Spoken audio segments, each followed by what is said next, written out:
Hi, today I'm at Irondale Beach County Park in Jefferson County.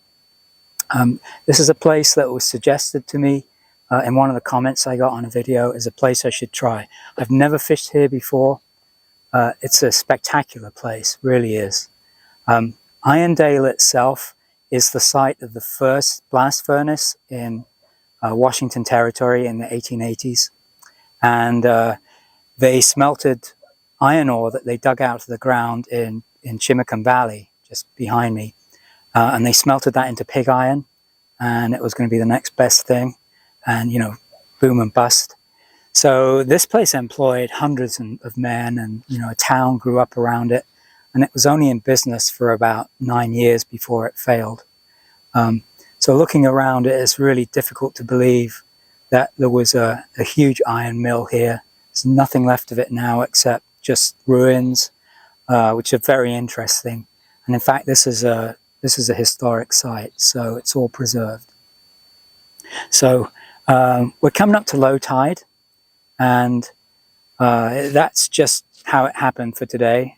I don't know how it fishes on the different tides, but I'm going to stay at least through the turn of the tide and fish a bit on the flood.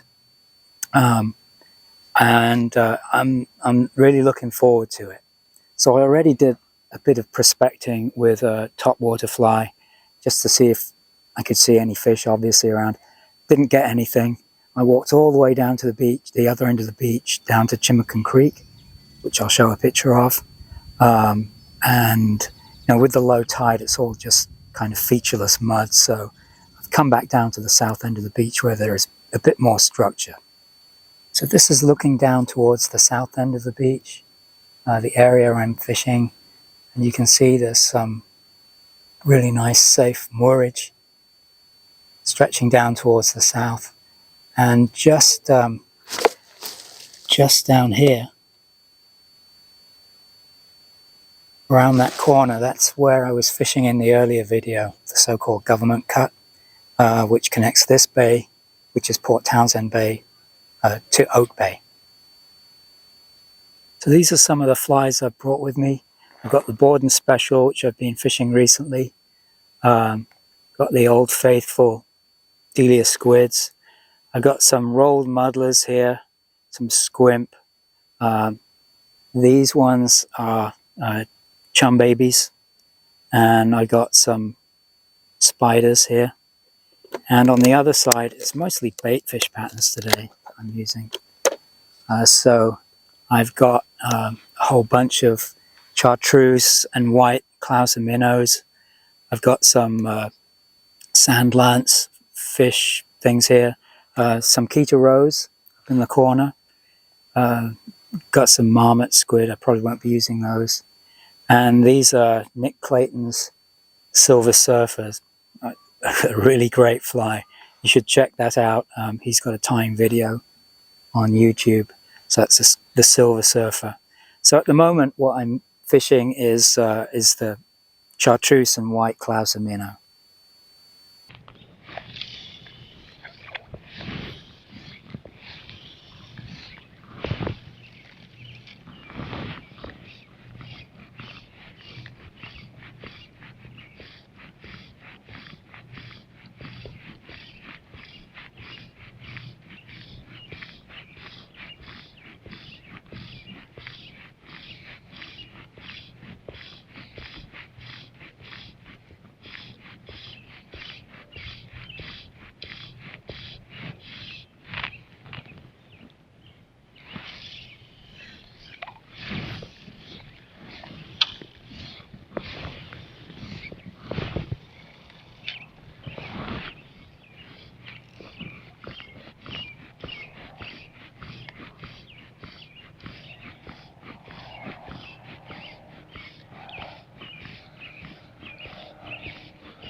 So over there, about 10 miles away, is Port Townsend.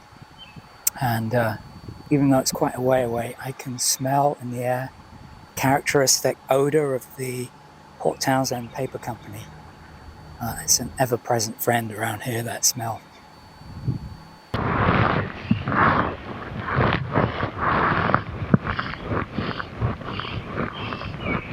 So I'm seeing a slight amount of current now, which I didn't have earlier on, moving from my left to right, which is a nice thing to have.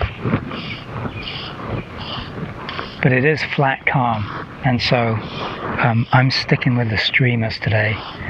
In my opinion, or my experience, when it's so flat calm, topwater lures aren't as effective. I think it's more difficult to fool the fish because they can see the line and everything. So you really need a little bit of ripple on water for them to work at their best.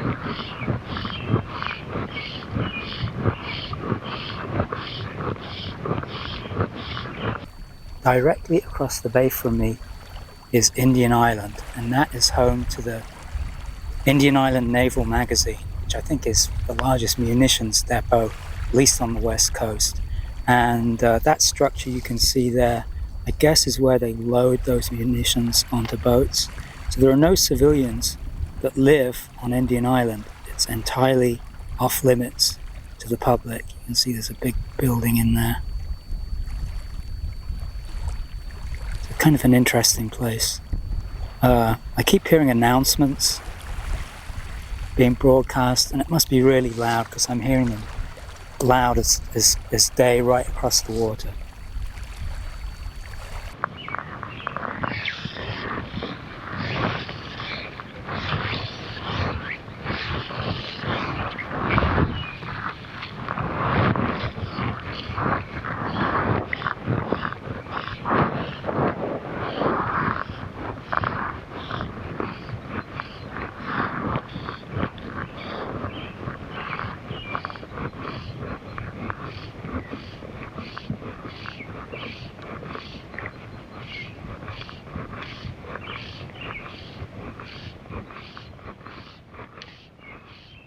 Oh, that might have been a bite, just missed it.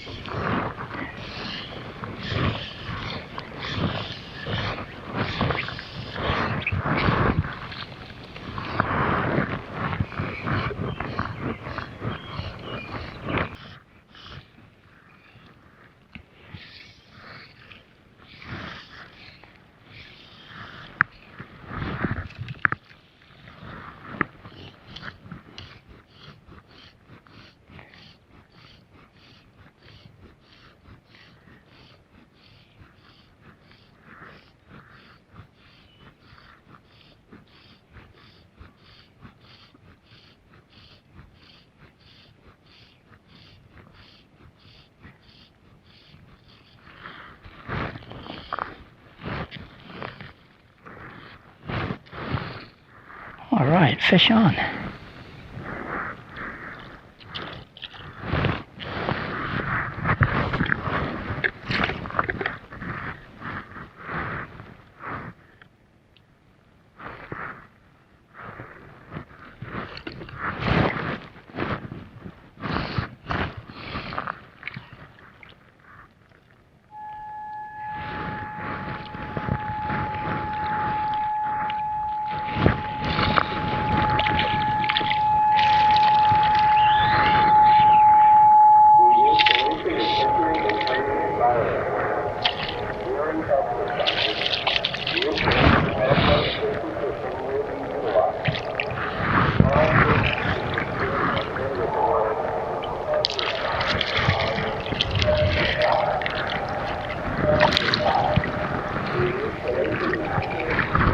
Very nice. Just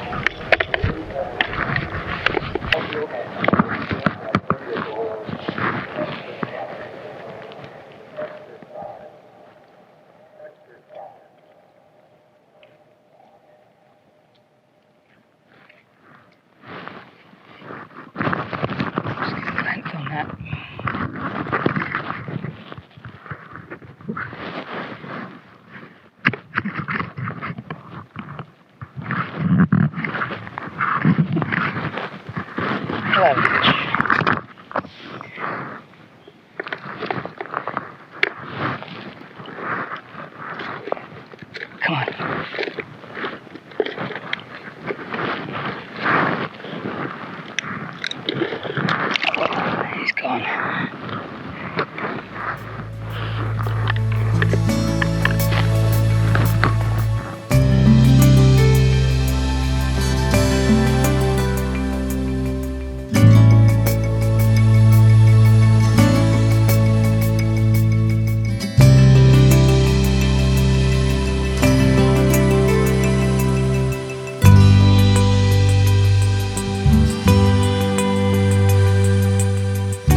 clouds over there, so I'll cast towards it.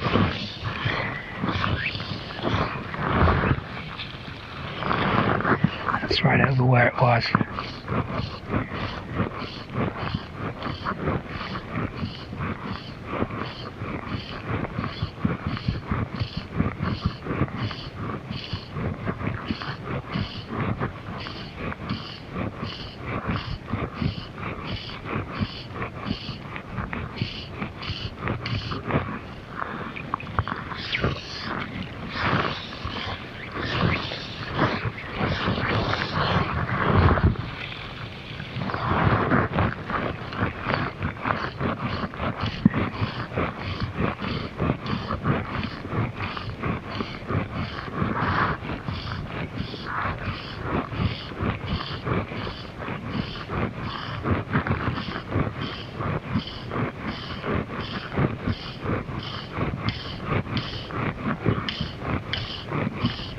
Nothing doing.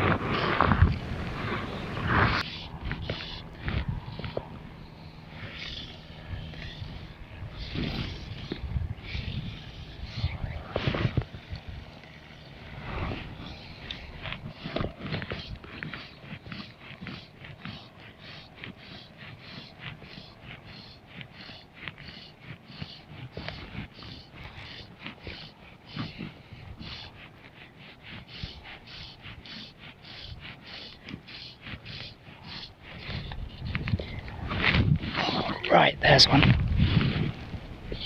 Whoa.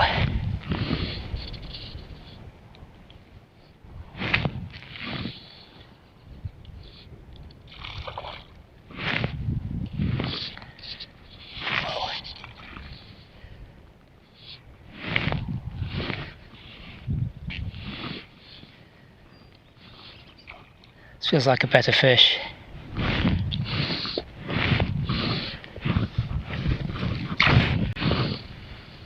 Yep.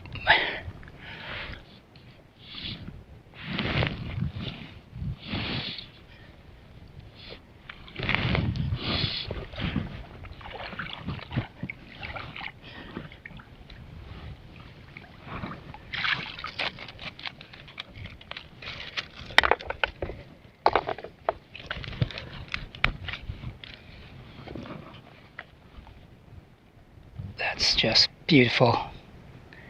Fantastic. Let's get him unhooked. He is unhooked.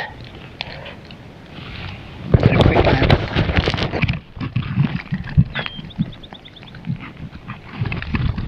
It's about 12 inches. Still got the cutthroat marks on him. Oh, no, it's a bit of blood. Okay.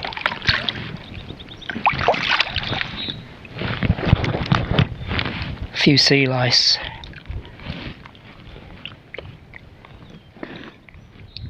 Go on. Off he goes. Really nice.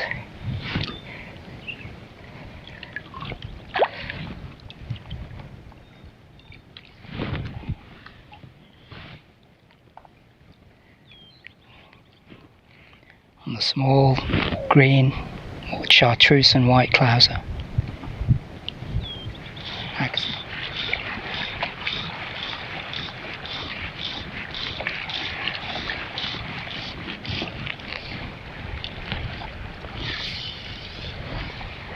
And if I seem to be casting in a weird kind of side action, that is because I have the conditions that every clouser angler hates. So I'm left-handed and the wind has sprung up and it's coming in from my left-hand side, so it's blowing that heavy fly right towards my rod tip on the back cast. So if it gets any worse, even though the clouser minnow is fishing really well, I might just change to a softer fly, or indeed change to a topwater fly, because it's looking kind of topwaterish now as the tide's coming in and there's a good ripple on the water.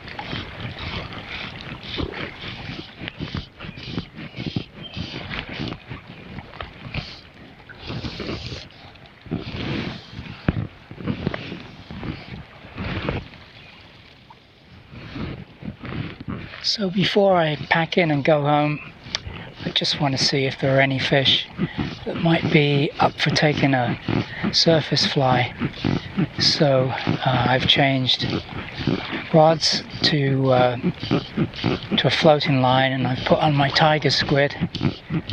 I'll just give that a few casts and see if there's anything doing.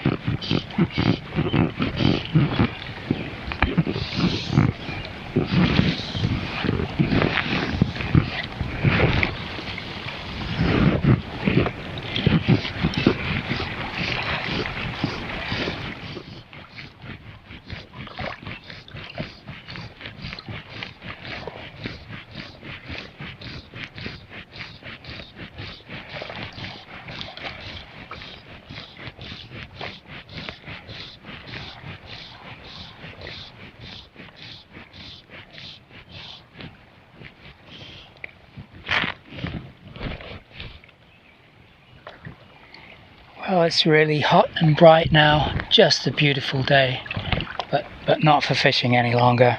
And my back is telling me it needs a rest.